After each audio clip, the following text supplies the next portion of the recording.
విరాట్ కోహ్లీకి చెందిన బెంగళూరులోని కస్తూర్బా రోడ్లో ఉన్న 1-8 కమ్యూన్ పబ్ అండ్ రెస్టారెంట్పై కబ్బన్ పార్క్ పోలీసులు మే 31న 2025న సిగరెట్లు మరియు ఇతర పొగాకు ఉత్పత్తుల చట్టం సిఓటిపిఏ సెక్షన్ 4 మరియు సెక్షన్ 21 కింద కేసు నమోదు చేశారు.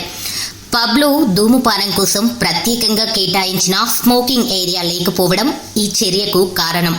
Cubbon park police SI Ashwini తెలిపిన వివరాల ప్రకారం ఆకస్మిక తనిఖీల సమయంలో ఈ నిబంధన ఉల్లంఘన గుర్తించబడింది. దీంతో పబ్ మేనేజర్ మరియు సిబ్బందిపై కేసు నమోదైంది. ఈ ఘటనలో ఐపీఎల్ 2025 ఫైనల్ సమయంలో విరాట్ కోహ్లీకి చిక్కులు తెచ్చిపెట్టింది. ఎందుకంటే అతను రాయల్ ఛాలెంజర్స్ బెంగళూరు తరఫున ఫైనల్ మ్యాచ్ ఆడుతున్నాడు. గతంలో కూడా ఈ పబ్పై ఫైర్ సేఫ్టీ నిబంధనల ఉల్లంఘన మరియు రాత్రి 1:30 వరకు నిర్వహణ వంటి కారణాలతో చర్యలు తీసుకోబడ్డాయి. ఇవి కోహ్లీకి మరింత వివాదాన్ని తెచ్చాయి.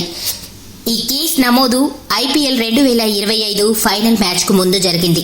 ఇందులో ఆర్సీబీ మరియు పంజాబ్ కింగ్స్ తలబడుతున్నాయి. విరాట్ కోహ్లీ ఆర్సీబీ కీలక ఆటగాడిగా ఈ సీజన్లో అద్భుతంగా రాణిస్తున్నాడు.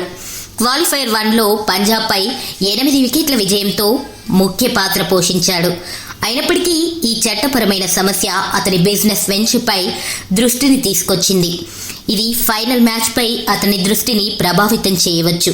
ఈ కేసు విరాట్ కోహ్లీ బిజినెస్ బాధ్యతలను చూసుకునే టీంకు అప్పగించబడినట్లు తెలుస్తుంది.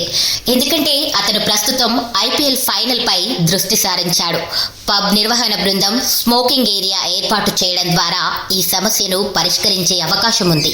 అయినప్పటికీ ఈ ఘటన కోహ్లీ రెస్టారెంట్ వ్యవహారంపై ప్రజల దృష్టిని మరింత తీసుకొచ్చింది.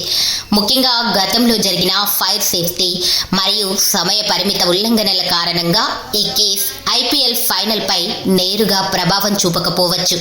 కానీ కోహ్లీ యాజమాన్యంలోని 1-8 కమ్యూన్పై చట్టపరమైన చర్యలు కొనసాగుతాయి.